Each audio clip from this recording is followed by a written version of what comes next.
السلام عليكم ورحمة الله وبركاته. الحمد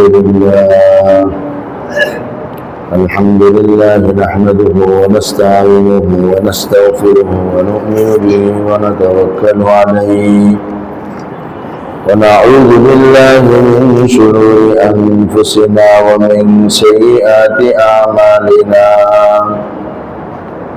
من يهده الله فلا مضل له ومن يضلله فلا هادي له، ونشهد أن لا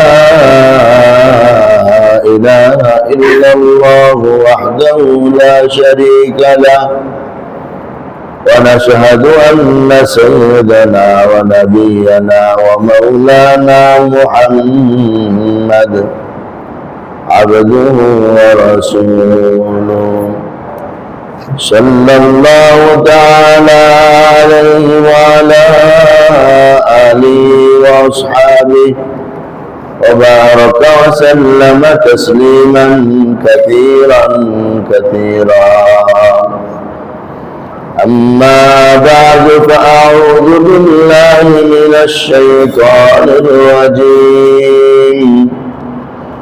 بسم الله الرحمن الرحيم. ثم كان من الذين آمنوا وتواصوا بالصبر وتواصوا بالمرحمة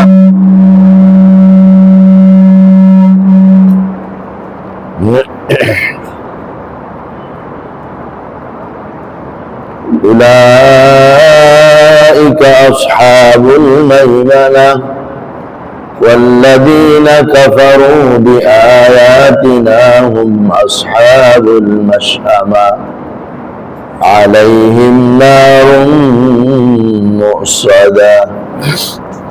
آمنت بالله صدق الله مولانا العظيم وصدق رسوله النبي الأمي الكريم، ونحن على ذلك لمن الشاهدين والشاكرين. والحمد لله رب العالمين. سبحانك لا علم لنا إلا ما علمتنا إنك أنت العليم الحكيم. اللهم صل على محمد وعلى آل محمد كما صليت على إبراهيم وعلى آل إبراهيم إنك حميد مجيد. اللهم بارك على محمد وعلى آل محمد كما باركت على إبراهيم وعلى آل إبراهيم إنك حميد مجيد. মোহতারাম ইমানি দ্বীনি ভাইয়ের, আল্লাহ পাকের দরবারে অসংখ্য অগণিত শুকর যিনি আমাদেরকে ইশারের নামাজের পর কুরআনুল কারীমের মজলিসে বসার তৌফিক দান করেছেন। শুকর আদায় করে আলহামদুলিল্লাহ। জনাব শহীদুল ইসলাম স্যারের মতো একদিন আমাদেরও জানাজা হয়ে যাবে। জানাজা হয় কিনা সেটাও তো জানি না। কোন দুর্ঘটনার মধ্যে পড়ে মারা গেলাম যে জানাজা দেওয়ার মতো কেউ নাই, এমনটাও তো হইতে পারে। আল্লাহ আমাদেরকে হেফাজত করেন। মুসলমানদেরকে এইভাবে জানাজা পড়ে কবরে নিয়ে দিয়ে আসা, এটাও একটা সৌভাগ্যের বিষয়। আল্লাহ আমাদেরকে সুন্দরভাবে বিদায় নেওয়ার তৌফিক নসিব করেন। এই জন্য ভাই জীবনটাকে গনিমত মনে করা দরকার। গনিমত মানে হইল বিনা যুদ্ধে পাওয়া জিনিসকে গনিমত বলে। যুদ্ধ করে যে জিনিসটা অর্জন হয় সেটার নাম গনিমত। আমাদের এই জীবনটা যেন ফ্রি আমরা পেয়ে গেছি। আল্লাহ তাআলা আমাদেরকে একটা জীবন দান করছেন, এই জীবনটাকে মূল্যায়ন করা দরকার। একদিন দেখতে দেখতে জীবনটা শেষ হয়ে যাবে। ছোট্ট এই জীবনটা ভোগ করার জন্য দেন নাই, সুখ করার জন্য দেন নাই, বিরাট এক জগৎকে কামাইবার জন্য দিচ্ছেন। এমন এক জগতের কামাই যেই জগতের শুরু আছে শেষ নাই, আর এই অল্প কিছুদিন কামাই করলেই সেই জগতের জন্য হয়ে যাবে, পুরা জীবনের জন্য হয়ে যাবে। অল্প কয়েকদিনের কামাইয়ের জন্য আল্লাহ পাঠাইছেন। বিদেশ গিয়ে মানুষ চাকরি করতে গিয়ে কেউ খেলাধুলা লিপ্ত হয় না, যে খেলাধুলা লিপ্ত হয় তার পয়সা কম অর্জন হয়। আমাদের বাসা তো ডুয়েট ভার্সিটির পাশে, প্রত্যেক বছর এই এডমিশনে অনেক ছাত্র আসে, অনেক ছাত্রছাত্রী আসে। আলহামদুলিল্লাহ আমি আবার ডুয়েট ভার্সিটির আশেপাশে 4-5টা মসজিদে যখনই সময় পাই যায় বয়ান করি। ছাত্ররা বসে কথা শুনে, অভিযোগ থাকলে অভিযোগ আমারে বলে। দুদিন আগে এক ছাত্র এক জায়গায় বয়ান করার পর সে বলতেছে যে হুজুর, আমি অনেক ভালো ছাত্র ছিলাম, এক মেয়ের প্রেমে পড়া পড়ালেখা সব নষ্ট হয়ে গেছে। আরেকজনের অভিযোগ, এক ছেলের ভালোবাসা বন্ধুত্ব করতে গিয়া এত বেশি বন্ধুত্ব করছি এই বেচারা কোথায় কথা কয় সেটাও আমার খবর নিতে মনে যায়। এখন আমার পড়ালেখা ডাউন হয়ে গেছে। এখন সেটা বুঝতে পারছে যে তার পড়ালেখা খারাপ হয়ে গেছে, এখন ফিরে আসতে তার কষ্ট হয়েছে। এখন আমল চাইতেছে, কোন আমল আছে কিনা, যে আমল করলে আমি অবসরে ফিরে আসতে পারবো। যে যেই কাজের জন্য আসে ওই কাজ বাদ দিয়ে অন্য কাজে মনোযোগ দিলেই ওই কাজের ক্ষতি হয়। যাকে যেই কাজের জন্য পাঠানো হয় ওই কাজ বাদ দিয়ে অন্য কাজের দিকে ঝুঁকলেই ওই কাজের ক্ষতি হয়। পড়ালেখা করতে আসছে, বন্ধুত্ব হতেই পারে, রুমমেটের সাথে বন্ধুত্ব হতে পারে, ক্লাসমেটের সাথে বন্ধুত্ব হতে পারে, দোকানদারের সাথে পরিচয় হতে পারে, কিন্তু এদের একটা সীমা আছে। সীমার বাইরে গেলেই ক্ষতি শুরু হয়ে যায়। তা আমাদেরকে আল্লাহ আখেরাত নেওয়ার জন্য, আখেরাত কামাইবার জন্য দুনিয়াতে পাঠাইছেন। এই দুনিয়া আমাদের চলতে গেলে দুনিয়া লাগবে, দোকানদারি লাগবে, কাজ কর্ম লাগবে, বিয়ে শাদী করা লাগবে, সন্তানাদি লাগবে। এই সব কিছুর একটা লিমিট আছে, সীমা আছে। ওই সীমার ভিতরে থেকে করলে কোনো ক্ষতি হবে না, আর সীমার বাইরে গেলে যে উদ্দেশ্যে পাঠানো হয়েছে সেই উদ্দেশ্যটাই নষ্ট হয়ে যাবে, ওই উদ্দেশ্যের মধ্যে ত্রুটি চলে আসবে। এই জন্য আমার ভাই, আমার দোস্ত, সবার চিন্তা করা দরকার, সবার চিন্তা করা দরকার। এই জগতের মধ্যে আল্লাহ আমাদেরকে অন্য একটা উদ্দেশ্য নিয়েই পাঠাইছেন। নির্বাচন হয়েছে, কত মানুষ এমপি হয়েছে? সর্বোচ্চ 300 জন না? দাঁড়াইছিল তো 900 জনের উপরে। কি জন 900? আরো বেশি, হ্যাঁ 2300 মানুষ এমপিতে দাঁড়াইছে, হয়েছে মাত্র 300 জন। আর বাকি 2000 এখন কানতেছে। এই যে একটা হার, হেরে গেল, পরাজিত হলো, এই পরাজয় না, সেদিনের পরাজয় সবচেয়ে বড় পরাজয়। সেদিন যে হেরে যাবে সে অরিজিনালি হেরে যাবে, সেদিন যে বিজয় হবে সে সবচেয়ে বিজয়। এই বিজয়টা কিছু না, কয় বছরের জন্য বিজয়? 5 বছর টিকবো নাকি আবার কেউ খেদায় দেওয়া আসলে খেদায় দিতে হয়, তাও তো আমরা কেউ জানি না। জানি আমরা আশা করি না এমনটা হোক, আমরা দোয়া করি ভালো হোক, কিন্তু এটার কোনো গ্যারান্টি আছে? 5 বছরের গ্যারান্টি? কোনো গ্যারান্টি আমাদের কারো কাছে নাই। দোয়া করি, আশাও করি, আমরা সব ভালো কামনাই করি, কারোর দুঃসংবাদ বয়ান করি না, কিন্তু গ্যারান্টি তো নাই। এটা তো সত্য কথা, গ্যারান্টি নাই। কিন্তু আগামী জীবনের এমন বিজয়, যে বিজয় গ্যারান্টি দেওয়া বিজয়, যেটার কোনোদিন পরাজয় হবে না। এই জন্য আমার ভাই, আমার দোস্ত, ওই দিনের জন্য প্রস্তুতি নেই, ওই দিনের জন্য প্রস্তুতি গ্রহণ করি। সেদিন আমার সামনে আসতেছে, আপনার সামনে আসতেছে, কোনো মিস হবে না। আজকে শহীদুল ইসলাম সাহেব চলে গেছে, কালকে আমারও ডাক চলে আসবে, পরের দিন জানা নাই কার ডাক চলে আসে। এইভাবে একের পর এক সবাই এখান থেকে চলে যাবে, কেউ এখানে থাকবে না। তো যেই জায়গায় যাব আমরা, ওই জায়গার দুইটা অবস্থা,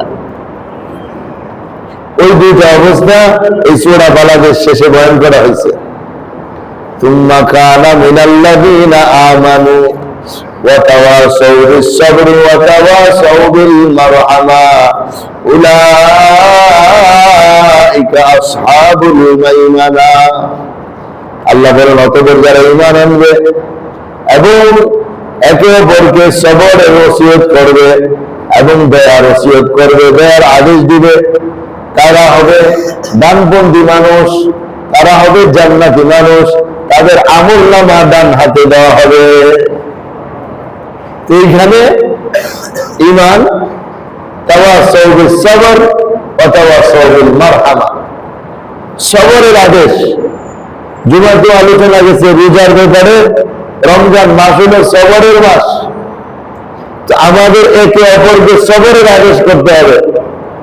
বাবা ছেলেকে বুঝাবে, সবর করো, গুনাহ করো না, ধৈর্য ধরো, আল্লাহর হুকুম মাইনা চলো। মা মেয়েদেরকে বুঝাবে, বড়রা ছোটদেরকে বুঝাবে, সবাই সবরের কথা বলবে, ধৈর্যের কথা বলবে। কিসের উপর ধৈর্য ধরতে থাকবে? আল্লাহর হুকুম মানার উপর ধৈর্য, নাফরমানি থেকে বাঁচার উপর ধৈর্য। ওয়া তাওয়াসাউ বিল মারহামা, আর ওসিয়ত করবে, গুরুত্বের নির্দেশ দিবে, একে অপরকে দয়া করার নির্দেশ দিবে, রহম করার নির্দেশ দিবে, মানুষের উপকারের নির্দেশ দিবে। আল্লাহর মাখলুক, সমস্ত মাখলুকের সহমর্মিতা, সমস্ত মাখলুকের প্রতি দয়া, এটার নির্দেশ দিবে।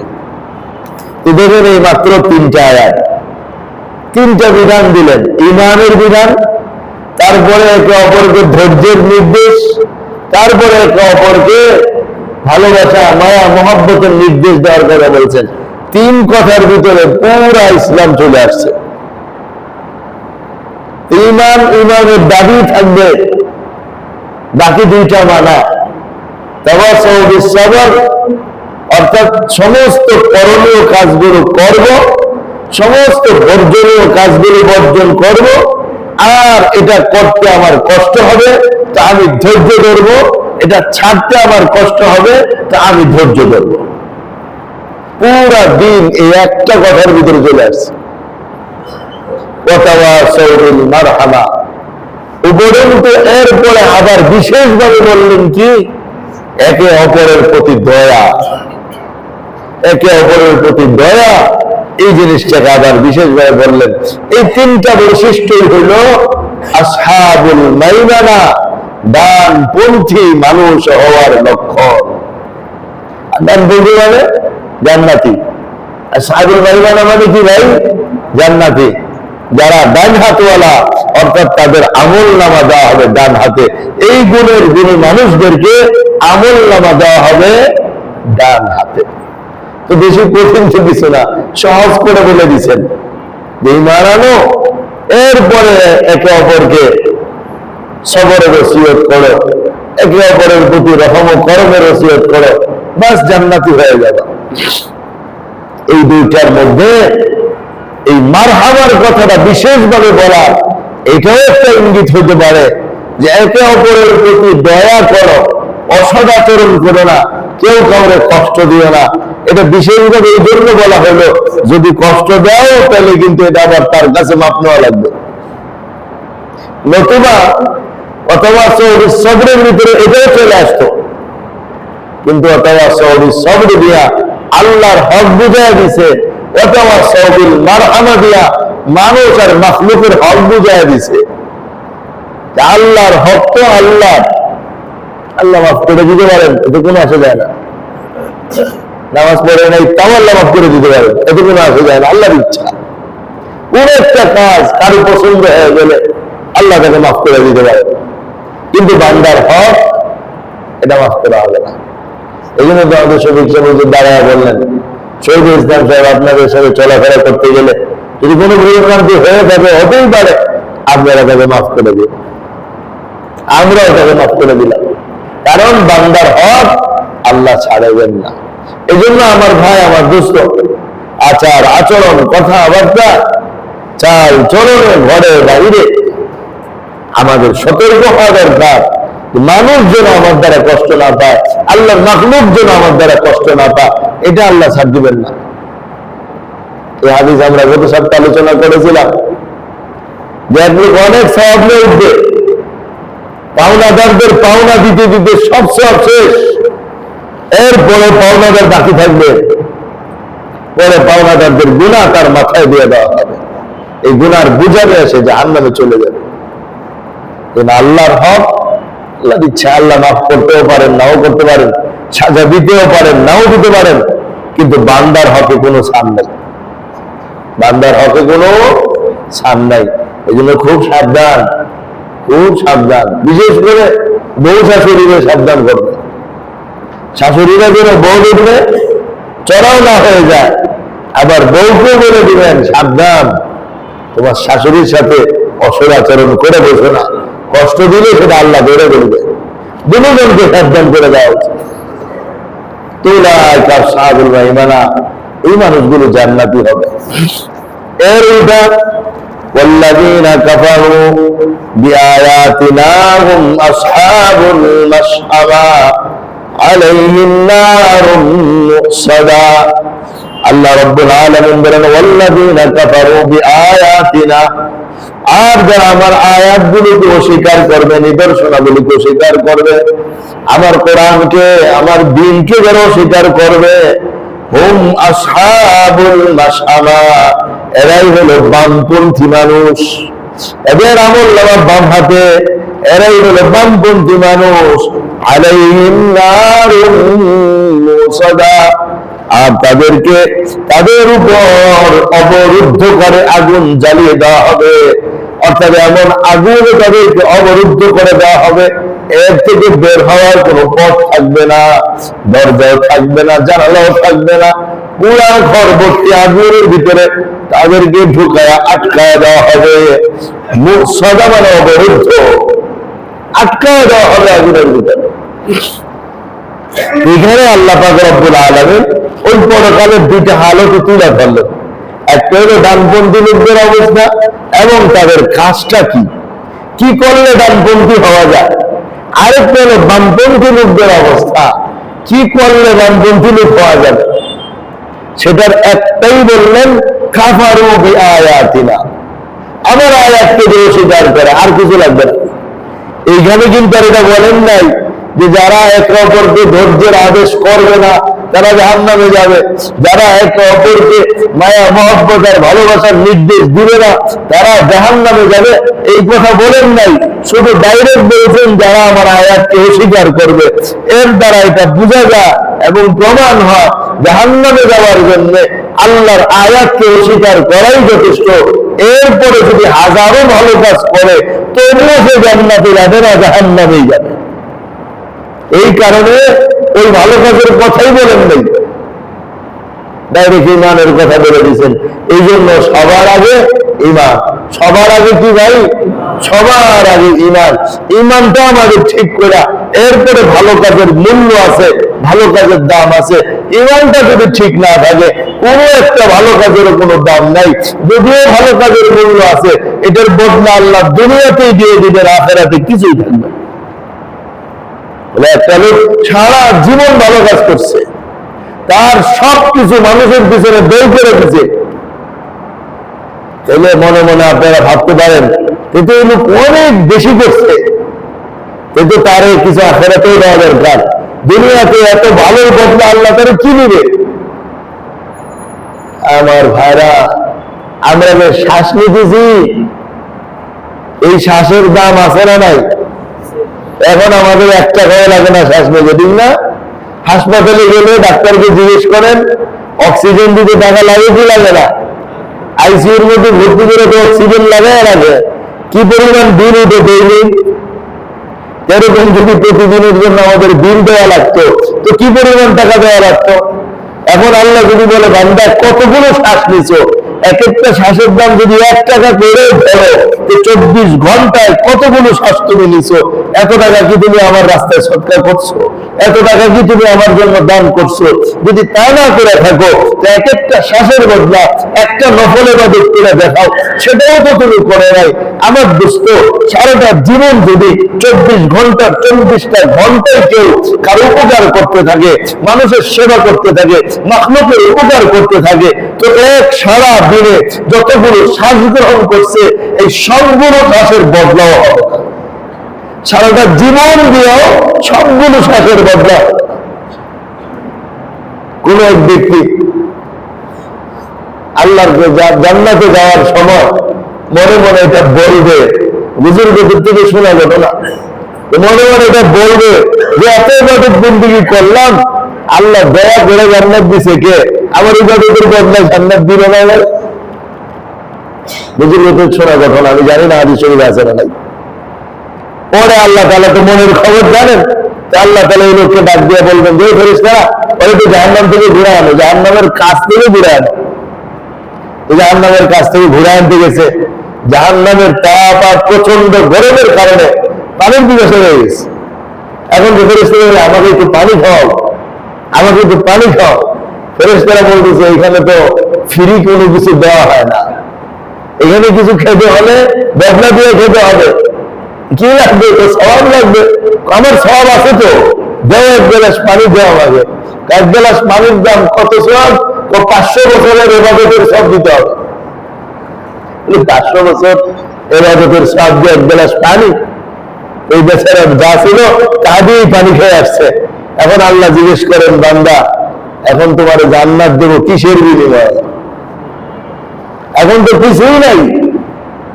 এখন বলে আল্লাহ তোমার দয়া। এখন কি বলে যে আল্লাহ তোমার দয়া ছাড়া আমার কোনো উপায় নাই।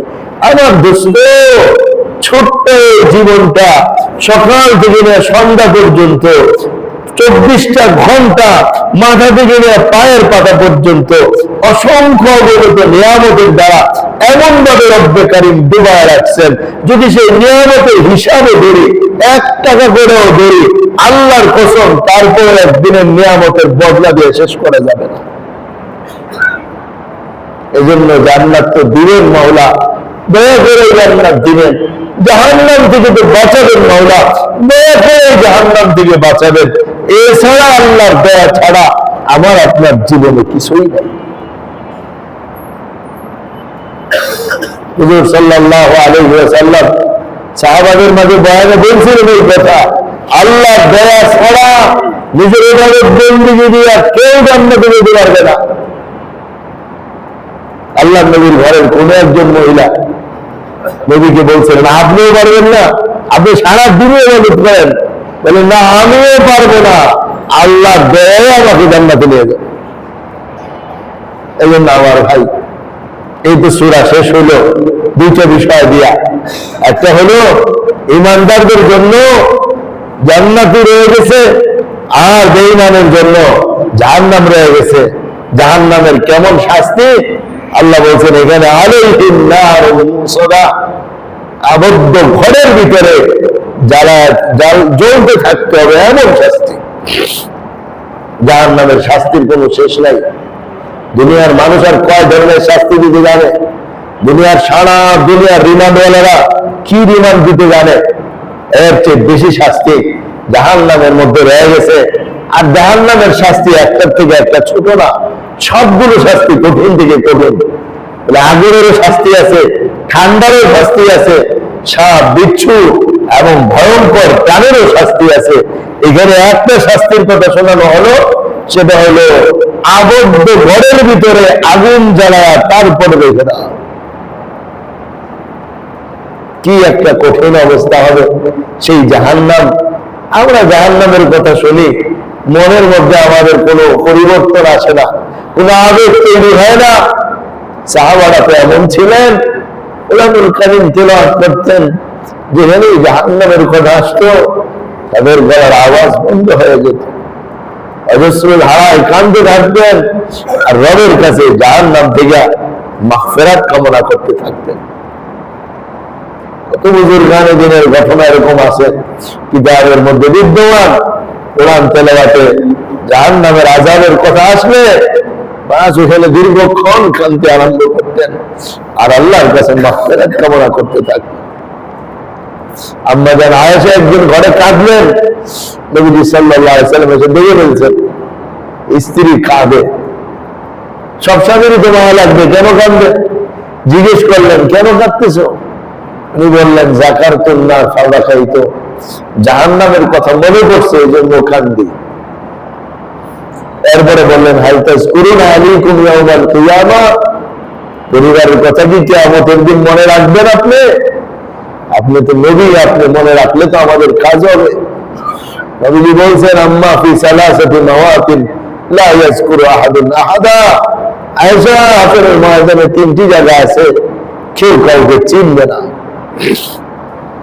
ইনদাল মিজান ওয়া ইনদাস সিরাত ওয়া ইনদাল কিতাব, মিজানের পাল্লায় আমলনামা মাপের সময় কেউ কাউকে চিনবে না, পুলসিরাত পারাপারের সময় কেউ কাউকে চিনবে না, আর আমলনামা যখন হাতে দেওয়ার সময় হবে ওই সময় কেউ কাউকে চিনবে না। এই কথা বললে কি আমাদের আয়েশার কান্না কমছে না বাড়ছে? আরো বাড়ছে। নবীজি স্ত্রীকে কান্দাইলেন কেন? দুনিয়ার কোনো কারণে কান্দান নাই, আখিরাতের কারণে। নিজে কাঁদছে, আল্লাহ নবী আরো কথা বলছে, আরো কান্না করে কেন? এই কান্না পরকালের মুক্তির কারণ হয়ে যাবে। এই কান্না পরকালে মুক্তির কারণ হয়ে যাবে। নবীজি বলেন মান বাকা মিন খাশিয়াতিল্লাহ লা ইয়ালিজুন নার লা ইয়ালিজুন নার মান বাকা মিন খাশিয়াতিল্লাহ হাত্তা ইয়াউদ আল-লাবানু ফি দারইহা, ওই ব্যক্তি জাহান্নামে যাবে না যে ব্যক্তি আল্লাহর ভয়ে কান্না করে যতক্ষণ পর্যন্ত উলানের দুধ আর উলানে ফিরিয়ে না দেওয়া যায় ততক্ষণ পর্যন্ত সে জাহান্নামে যাবে না। আমি জিজ্ঞেস করি গরু বকরি থেকে যে উলান থেকে দুধ বের হয় কি আর ওখানে ফিরে দেওয়া সম্ভব? তাহলে বুঝে না আল্লাহর ভয়ে যে কান্না করে তার জাহান্নামে যাওয়াটাও সম্ভব। এখন রইল আমাদের চোখ দিয়া যেন পানি আসে আল্লাহর ভয়ে কান্না করার জন্য।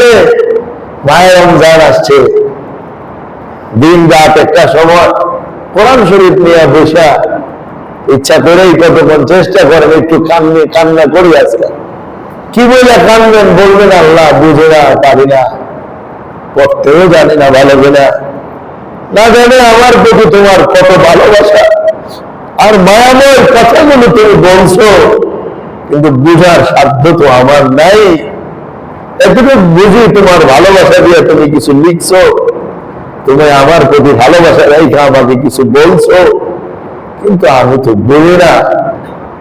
তুমি এত ভালোবাসো, কিতাব লিখে আমাদেরকে দিয়েছো, ওটা পড়তে পারি না, এই জন্য কাঁদতেছি তোমার কাছে। এই রমজানের সুযোগ লম্বা লম্বা সময় মসজিদে কোরআন শরীফ নিয়ে কাটায় দেওয়া, লম্বা লম্বা সময় আল্লাহর জিকির আজকারে কাটায় দেওয়া রমজানের সুযোগ। এই জন্য আমার দোস্ত, আমার ভাই, চোখ দিয়ে একবার হলেও জীবনে পানি বের হয়। আর এই কথা মনে না করে আর একটু বুড়া হয়ে নেই, তারপরে পানি বেরিয়ে নেবেন ইনশাআল্লাহ। বুড়া হলে এমনি বেরিব পানি না, না। যৌবন কালের পানি আর বুড়া কালের পানি সমান না। যৌবন কালের ইবাদত আর বার্ধক্যের ইবাদত সমান নয়।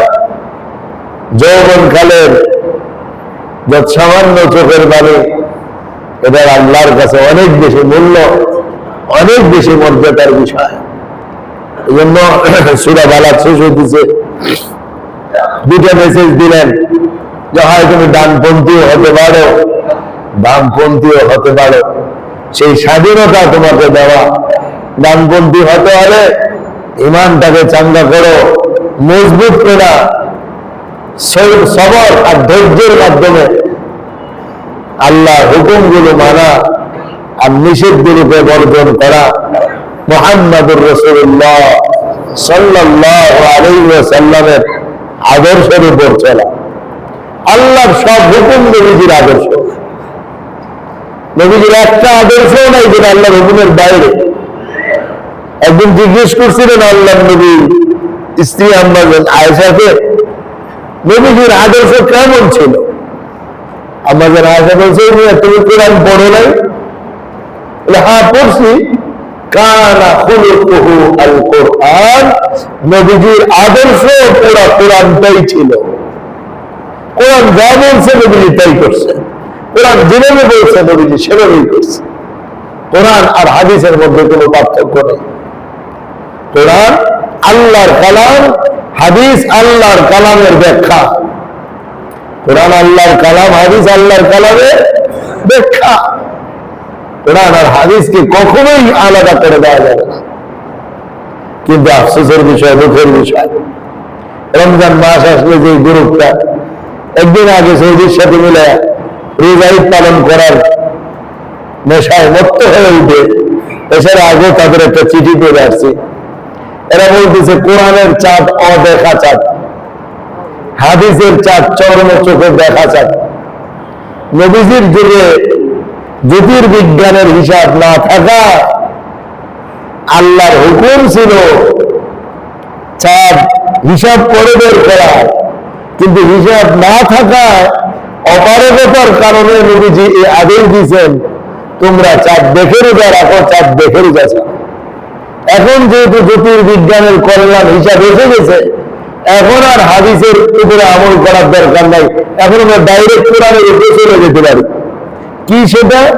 সেটা হলো জ্যোতির্বিদ্যার হিসাবে যখন চাঁদের জন্ম হবে, ওই জন্মটাকে রমজান মাসের প্রথম তারিখ মনে করে চাঁদ দেখার অপেক্ষায় না থেকে হিসাব মোতাবেক এক তারিখ গণনা করে নেওয়া, এটাই হলো কোরআনের চাঁদ, অদেখা চাঁদ।